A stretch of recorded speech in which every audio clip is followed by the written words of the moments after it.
We were all upset about that, Frankie. Heart attack. No, there was no heart attack.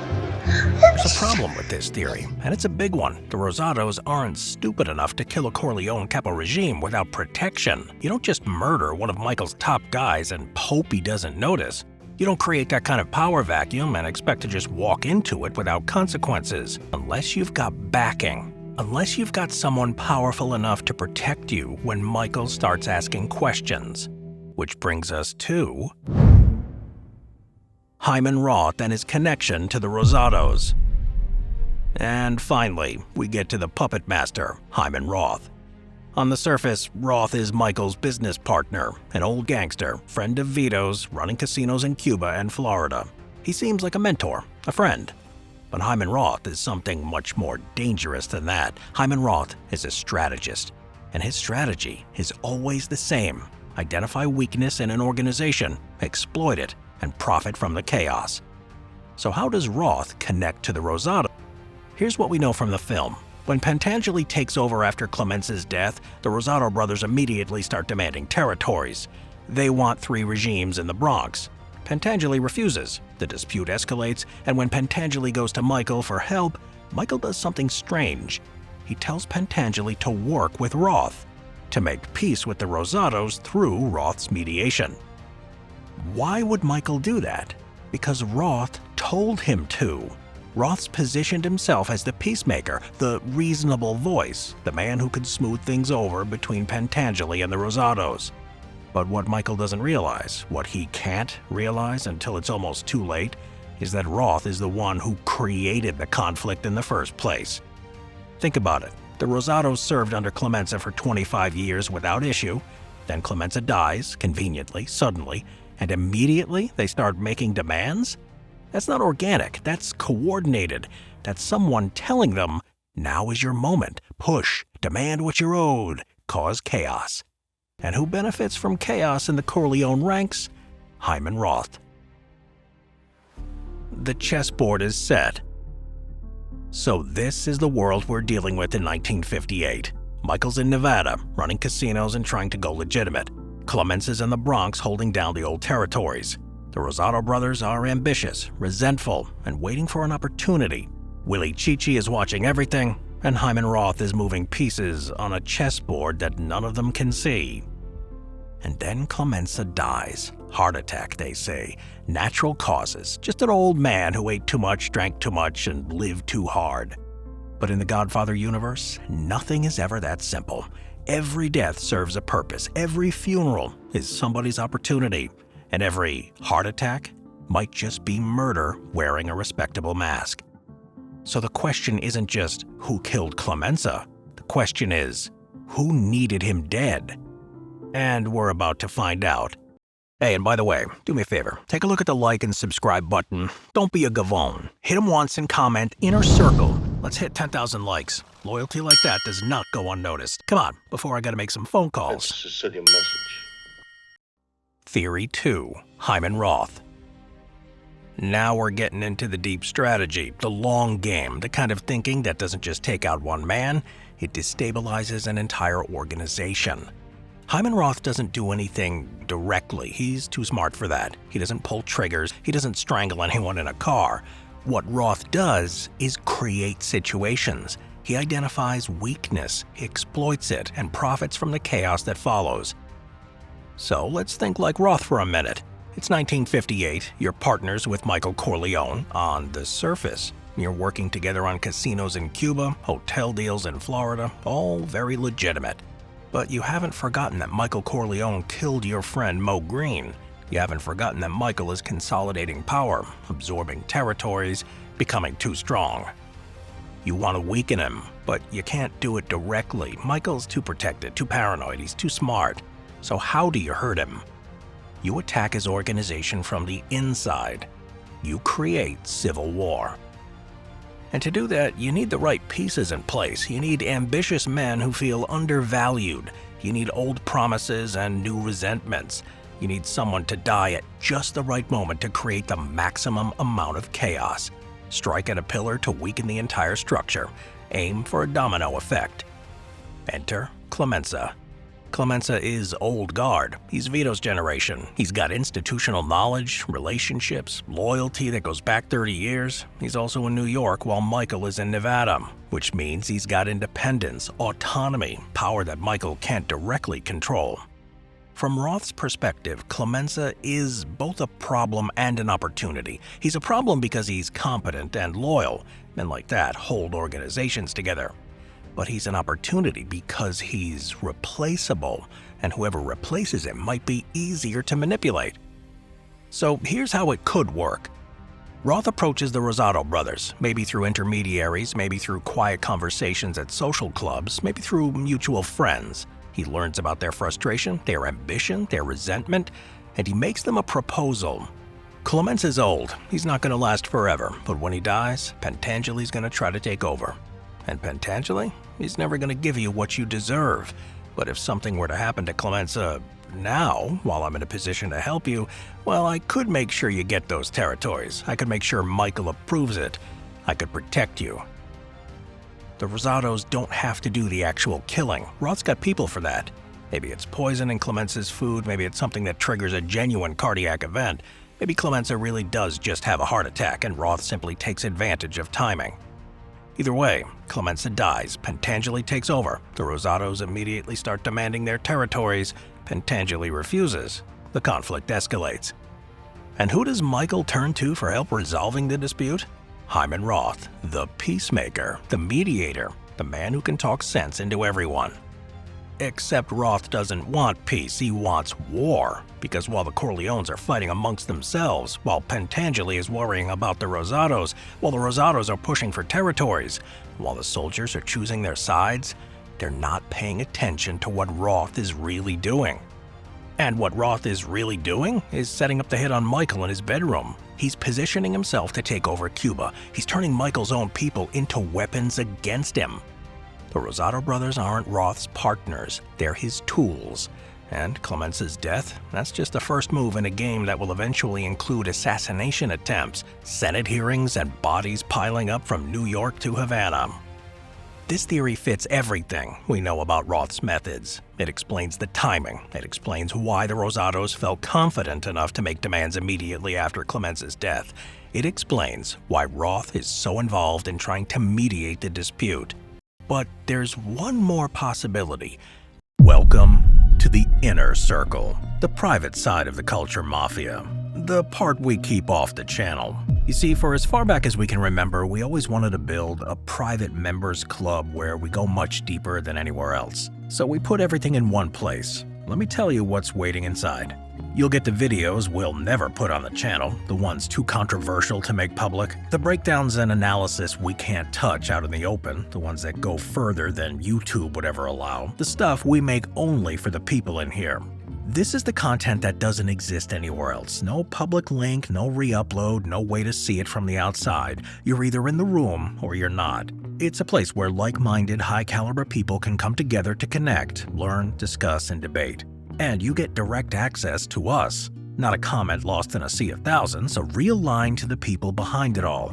Ask your questions and actually get answers. And every month, you suggest a specific video you want to see, and we make it happen. The people, the scenes, the moments you've always wondered about. You're not just watching what we make, you get a say in it. Walk into any room and know exactly who holds the power and handle people and pressure without ever losing your cool. The stuff nobody teaches you that changes how you move for the rest of your life. Plus, previews, behind-the-scenes, giveaways, and a community of like-minded people you can actually talk to every day.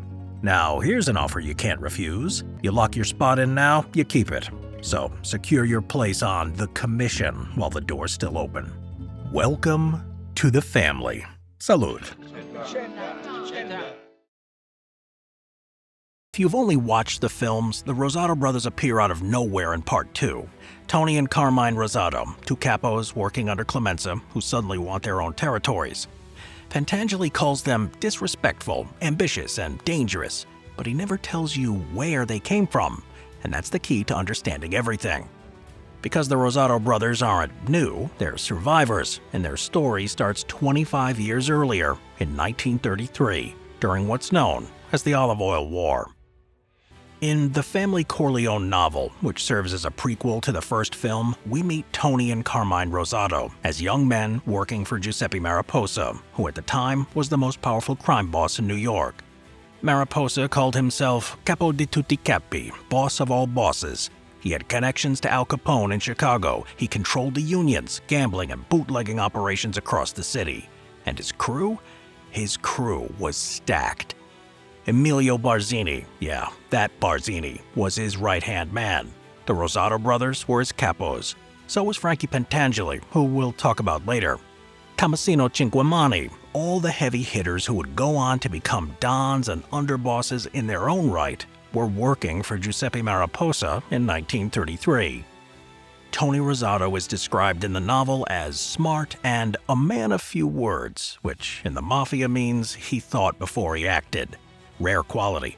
Carmine, his younger brother, was still in his 20s at the time, hot-headed, impulsive, but resourceful.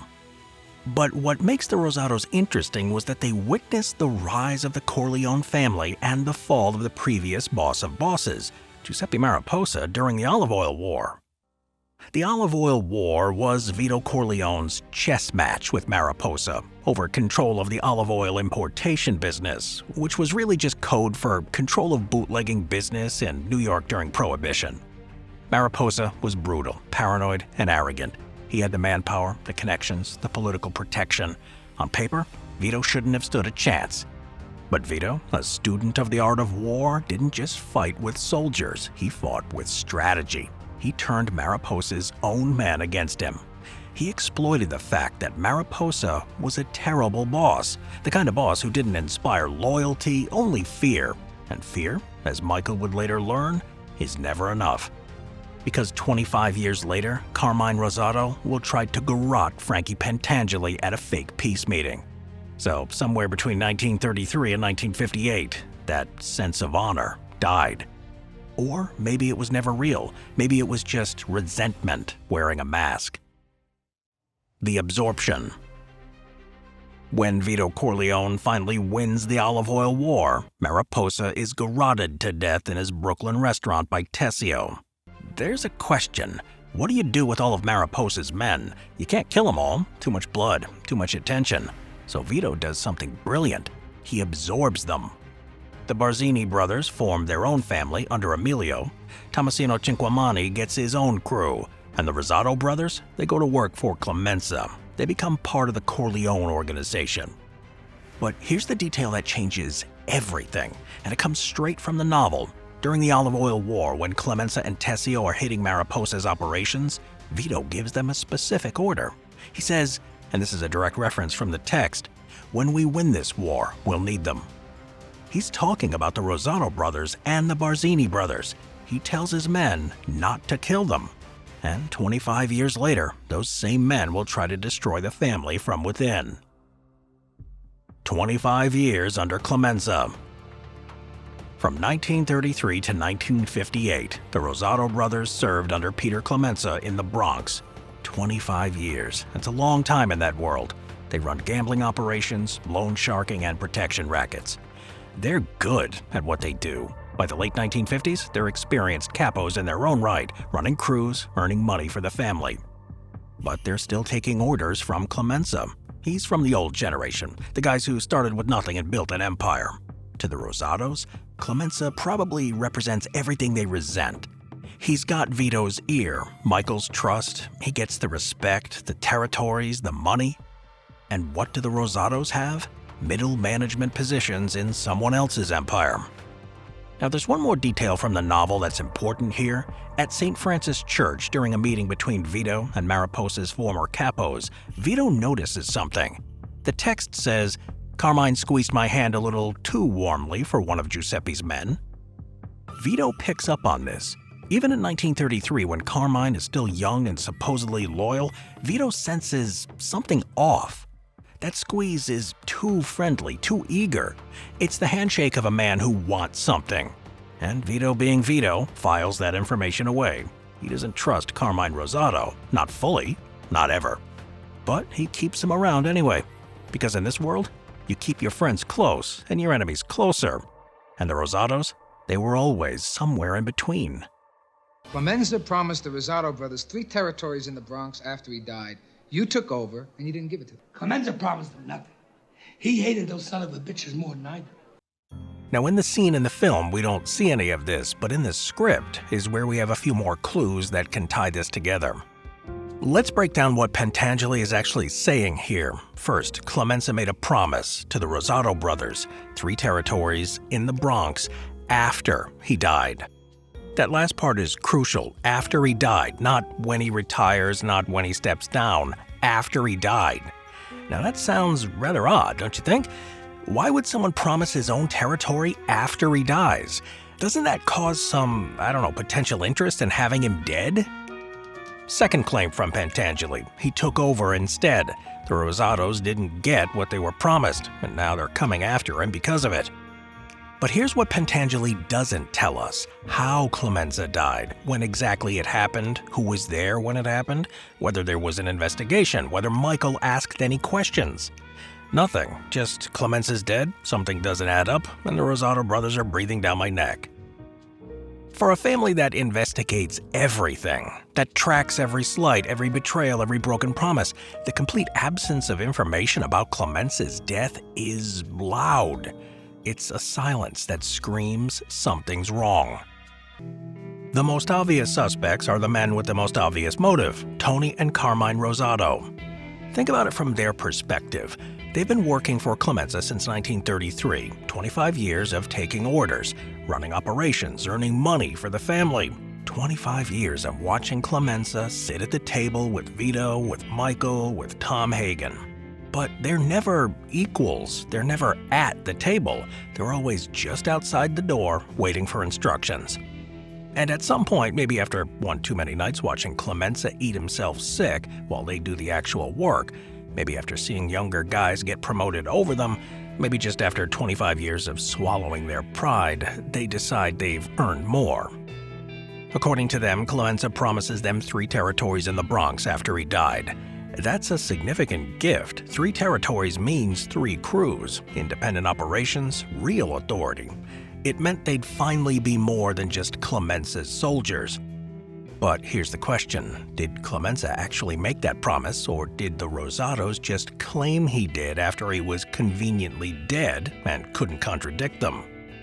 Let's say Clemenza did promise them the territories. Why would they kill him? He's literally telling them they'll get what they want. Just be patient, wait for nature to take its course. But maybe the Rosatos weren't patient men. Remember, these are guys who grew up under Giuseppe Mariposa. They watched Mariposa, the most powerful boss in New York, get betrayed by his own men. They learned a very specific lesson from that. Loyalty is temporary, power is everything. And if you wait too long to take what's yours, someone else will take it first. So maybe they decided to accelerate the timeline. Why wait for Clemenza to die naturally when you can make it happen and start running your territories today instead of 5 years from now? Also, if Clemenza actually promised them these territories after his death, that sounds like a great motive to get rid of him, right? The method is plausible too. The Rosatos had access to Clemenza. They were his capos. They could get close. If you wanted to make a murder look like a heart attack in 1958, you've got options. Poison that mimics cardiac arrest, inducing a stress response in a man already at risk, creating a situation where the heart just stops. And here's the thing about heart attacks: nobody investigates them too closely, especially when the victim is old, overweight, and living a high-stress lifestyle. You call the doctor signs the death certificate, you have the funeral, you move on. Clean, simple, untraceable. When Pentangeli opens with his accusation against the Rosato brothers, he's expecting Michael to react with anger, with a demand for revenge, with the kind of instinctive family loyalty that would have defined Vito's response. Then, Michael delivers his first explicit rebuke. Clemenza promised the Rosato brothers 3 territories in the Bronx after he died. You took over, and you didn't give it to them. I welched? You welched. Yeah, Clemenza promised them Rosatos. Much good. This is stunning. The Don is siding with subordinate soldiers against his own capo regime? In the traditional Mafia hierarchy that Pentangeli understands, this is almost unthinkable. The Don backs his capo regimes, always. That's how you maintain order. That's how you preserve the chain of command, how you prevent chaos from bubbling up through the ranks. But Michael is doing something different. He even acknowledges that Roth is getting involved and really interfering in the internal operations. He's saying that the Rosatos have a legitimate grievance, that Pentangeli acted dishonorably, that the soldiers were wronged by their boss. Clemenza promised them nothing. He hated those son of a bitches more than I do. Frankie, they feel cheated. The conversation shifts to Sicilian when Michael needs to assert dominance, to remind Pentangeli that despite his objections, despite his superior street knowledge, despite his legitimate grievances, he is still subordinate. And you're passing judgment on how I run my family. Tua famiglia ancora porta il nome di Corleone. E tu sempre devi rispettare così di buono. The switch to Sicilian is significant because it's the language of tradition, of family secrets, of the old codes that Michael is simultaneously invoking and violating. Although it is true that Michael is now a Pizzanavanti, he still has that mafioso aura about him. You know, like he wanted to remind Frankie of who he was and what he was capable of. He didn't forget where he came from. He's also using the authority of tradition to enforce decidedly non-traditional commands. Vito would have said, run it like a Corleone, and meant be wise, be patient, protect your people, build loyalty.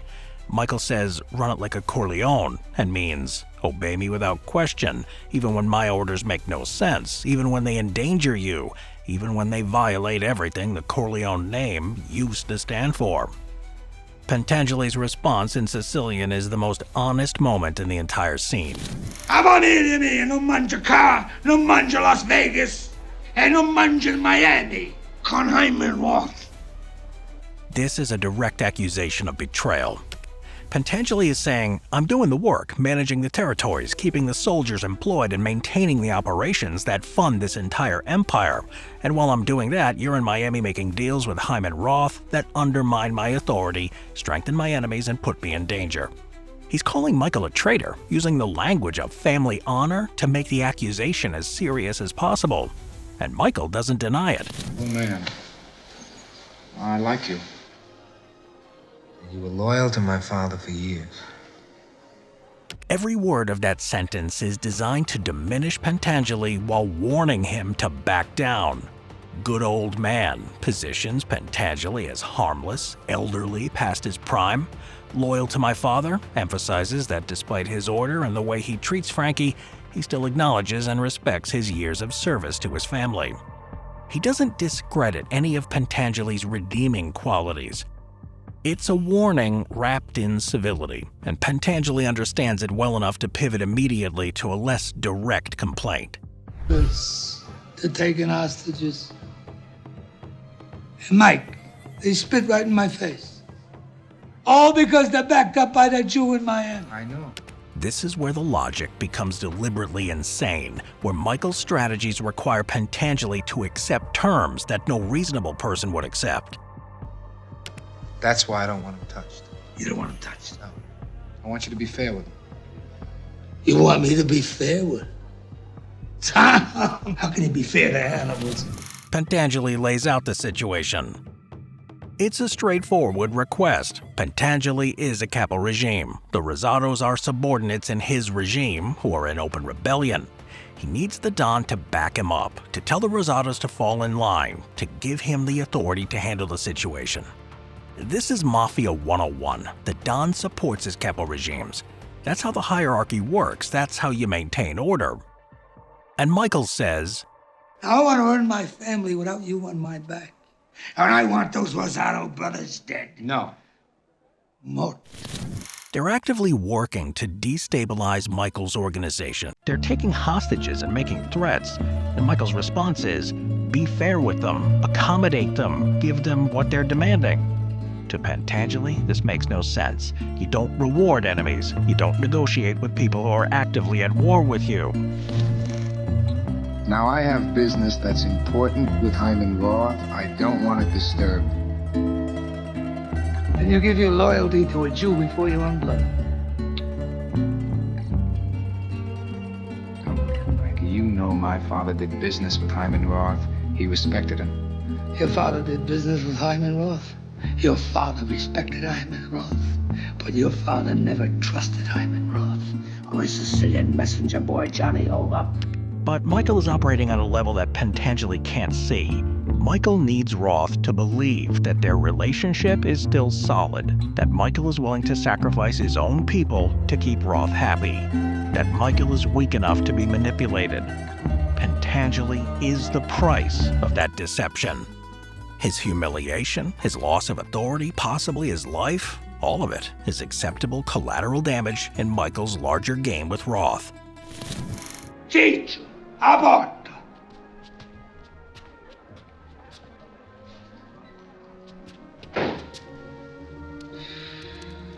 You want him to leave now? Let him go back to New York. I've already made my plans. No man had too much wine. The scene concludes with Michael dismissing Pentangeli's warnings as the ramblings of a drunk old man. But Frankie is the one seeing the situation with perfect clarity. He understands that the Rosatos are dangerous, that Roth is the real threat, that Michael is choosing an outsider over his own people, that this alliance will end badly for everyone involved. And as we know, Pentangeli was right. In fact, Pentangeli is right about all of it. But being right doesn't matter when you're talking to someone who's already decided you're expendable. Michael has done the calculation. Roth represents billions in Cuban casinos, political legitimacy, the future of organized crime as clean corporate enterprise. Pentangeli represents the Bronx street rackets, the violent past, the old codes that Michael is trying to transcend. The choice for Michael is obvious. What makes this scene truly tragic is that both men think they're being loyal to the Corleone family. Pentangeli thinks loyalty means protecting your people, avenging wrongs, maintaining the codes that held the organization together for decades.